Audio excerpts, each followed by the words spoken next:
एक शहर था जहाँ सब कुछ ठीक ठाक चल रहा था, लोग रोज़मर्रा की ज़िंदगी जी रहे थे, लेकिन उस शहर में एक अदृश्य दुश्मन घुस चुका था। चुपचाप बिना किसी शोर शराबे के ये दुश्मन ना कोई हथियार लेकर आता था, ना ही कोई चेतावनी देता था। उसका नाम था बेड कोलेस्ट्रॉल। यकीन मानिए आज ये साइलेंट किलर बन चुका है। नमस्कार, मैं स्नेहा श्रीवास्तव और आप देख रहे हैं द हिंदी टॉप। आज हम जानेंगे कि कोलेस्ट्रॉल आखिर होता क्या है, इसे कैसे नापा जाता है, इसके कितने प्रकार होते हैं और कैसे ये हमारी जान का दुश्मन बन सकता है बिना हमें पता चले।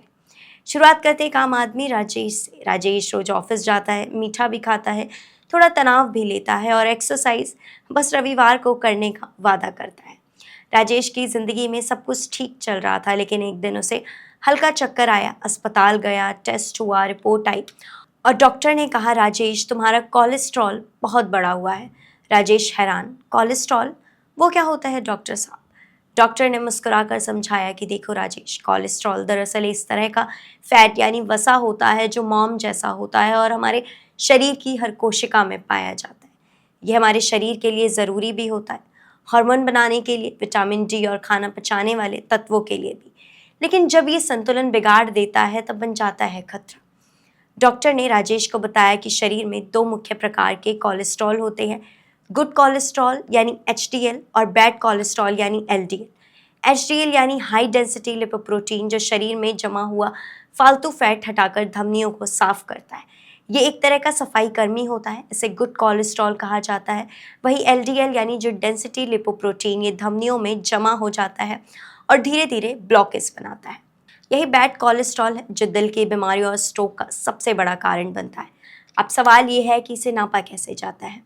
इसका जवाब है लिपिड प्रोफाइल टेस्ट। इस टेस्ट से चार मुख्य चीज़ें मापी जाती है: टोटल कोलेस्ट्रॉल, एलडीएल यानी बैड कोलेस्ट्रॉल, एचडीएल यानी गुड कोलेस्ट्रॉल और ट्राइग्लिसराइड्स। टेस्ट से 9 से 12 घंटे पहले कुछ भी खाना नहीं होता, सिर्फ पानी पी सकते हैं। टेस्ट में ब्लड लिया जाता है और लैब में रिपोर्ट बनती है। टोटल कोलेस्ट्रॉल अगर 200 mg/dl से कम है तो ठीक है। एलडीएल यानी बैड कोलेस्ट्रॉल 100 से कम होना चाहिए, एसडीएल 40 से ज़्यादा हो और ट्राइग्लिसराइड्स 150 से कम। राजेश की कहानी में कुछ और किरदार हैं जो उसके कोलेस्ट्रॉल के स्तर पर असर डालते हैं।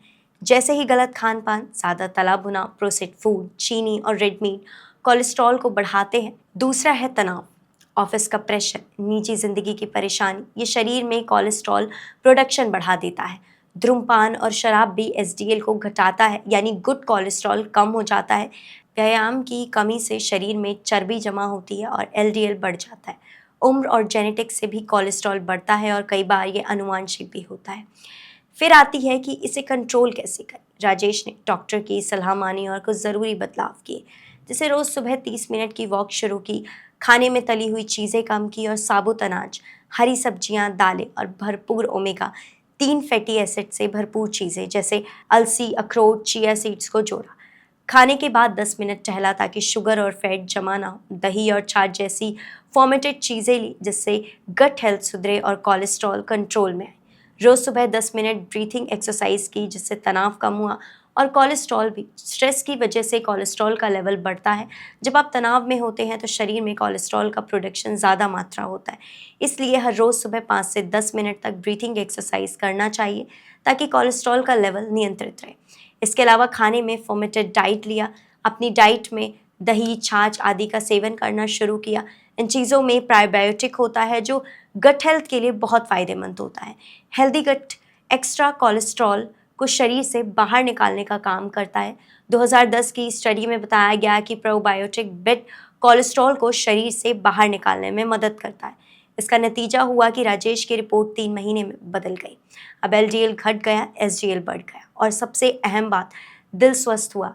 ये एक अकेले राजेश की कहानी नहीं, ये हर उस इंसान की कहानी है जो शहरों में भागते ज़िंदगी में अपनी सेहत को नज़रअंदाज कर देता है, जो हर बार सोचता है कोलेस्ट्रॉल अभी तो मैं जवान हूँ। लेकिन सच ये है कि कोलेस्ट्रॉल कोई उम्र देखकर नहीं आता, ये चुपचाप आता है, खामोशी से शरीर में बैठता है और एक दिन दिल के दरवाजे को बंद कर देता है।